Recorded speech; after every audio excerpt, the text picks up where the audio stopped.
বন্ধু বান্ধৱীসকল নমস্কাৰ R education Assam চেনেলৰ অন্য এটা ভিডিঅ'লৈ মই তোমালোক সকলোকে স্বাগতম জনাইছোঁ।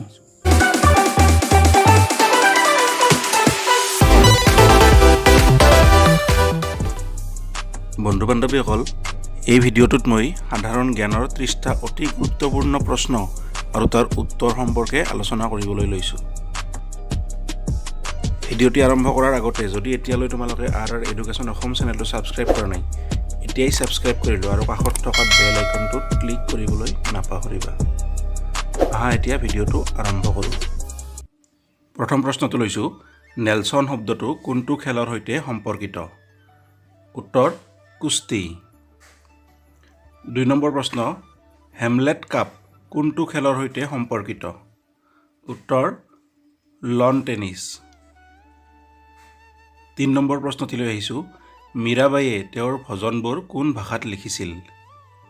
উত্তৰ হ'ব ৰাজস্থানী ভাষাত। 4 নম্বৰ প্ৰশ্নটিলৈ আহিছোঁ, কোষৰ আৱিষ্কাৰক কোন? শুদ্ধ উত্তৰ হ'ব ৰবাৰ্ট হুক। 5 নম্বৰ প্ৰশ্নটিলৈ আহিছোঁ, অসমৰ মহান বৈষ্ণৱ মহাপুৰুষ শ্ৰীমন্ত শংকৰদেৱে চিত্ৰপট আঁকিছিল আৰু তাৰ দ্বাৰা তেওঁ প্ৰকাশ কৰিব বিচাৰিছিল বৈকুণ্ঠ। 6 নম্বৰ প্ৰশ্ন, তলৰ কোনবিধ নাৱৰ নাম নহয়? উত্তৰ হ'ব ঢুলুকা, বাকীকেইটা নাৱৰ নাম। 7 নম্বৰ প্ৰশ্ন, পিতলৰ কাম কৰা মুছলমানসকলক কি বুলি কোৱা হয়? শুদ্ধ উত্তৰ হ'ব মৰিয়া। 8 নম্বৰ প্ৰশ্ন, মানুহৰ হালধীয়া জ্বৰৰ বাহক কি? শুদ্ধ উত্তৰ হ'ব এডিছ মহ। 9 নম্বৰ প্ৰশ্ন, লালবাগ ক'ত অৱস্থিত? উত্তৰ হ'ব বেংগালুৰু, লালবাগ বেংগালুৰুত অৱস্থিত। 10 নম্বৰ প্ৰশ্নটিলৈ আহিছোঁ, বুট্টা বোম্মালু কোনখন ৰাজ্যৰ নৃত্য?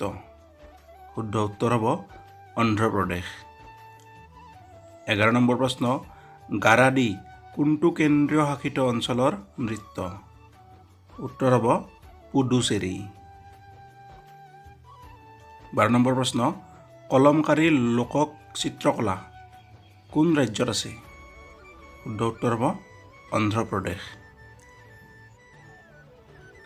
13 নম্বৰ প্ৰশ্ন, শীষ মহল ক'ত অৱস্থিত? শুদ্ধ উত্তৰ হ'ব আগ্ৰাৰ, শীষ মহল আগ্ৰাত অৱস্থিত। 14 নম্বৰ প্ৰশ্ন, মানৱ দেহৰ কোনটো অংগ জন্মৰ পিছত আৰু বৃদ্ধি নহয়? উত্তৰ হ'ব চকু। 15 নম্বৰ প্ৰশ্ন, পৃথিৱীয়ে সূৰ্যৰ বিকিৰণ কিমান শতাংশ শোষণ কৰে? উত্তৰ হ'ব 70%। 16 নম্বৰ প্ৰশ্ন, কোনটো মাধ্যমত পোহৰে সৰ্বোচ্চ গতিত গতি কৰে? উত্তৰ হ'ব 0। 17 নম্বৰ প্ৰশ্ন, বৈদ্যুতিক আধান বা কাৰেণ্টৰ এছআই একক কি? উত্তৰ হ'ব এম্পিয়াৰ।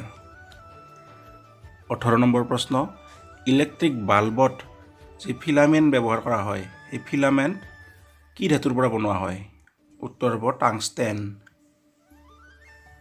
19 নম্বৰ প্ৰশ্ন, আন্দামান আৰু নিকোবৰ দ্বীপপুঞ্জৰ ৰাজধানী কি?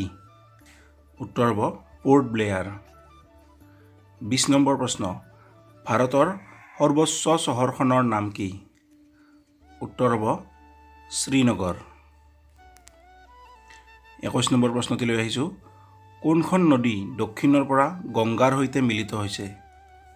উত্তৰ হ'ব যমুনা। 22 নম্বৰ প্ৰশ্নটিলৈ আহিছোঁ, কোনখন দেশক বজ্ৰপাতৰ দেশ বুলি কোৱা হয়?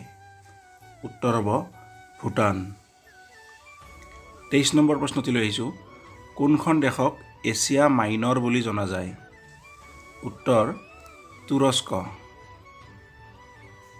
24 নম্বৰ প্ৰশ্ন, ভাৰতৰ ন্যায়পালিকা স্বতন্ত্ৰ সংসদৰ অধীনত, প্ৰধানমন্ত্ৰীৰ অধীনত নে ৰাষ্ট্ৰপতিৰ অধীনত? উত্তৰ হ'ব স্বতন্ত্ৰ। 25 নম্বৰ প্ৰশ্ন, সংসদৰ দুয়োখন সদনৰ যুটীয়া বৈঠকত নেতৃত্ব কোনে দিয়ে? লোকসভাৰ অধ্যক্ষই। 26 নম্বৰ প্ৰশ্ন, খণ্ড স্তৰত পঞ্চায়ত সমিতি এখন হৈছে? উত্তৰ প্ৰশাসনিক কৰ্তৃত্ব।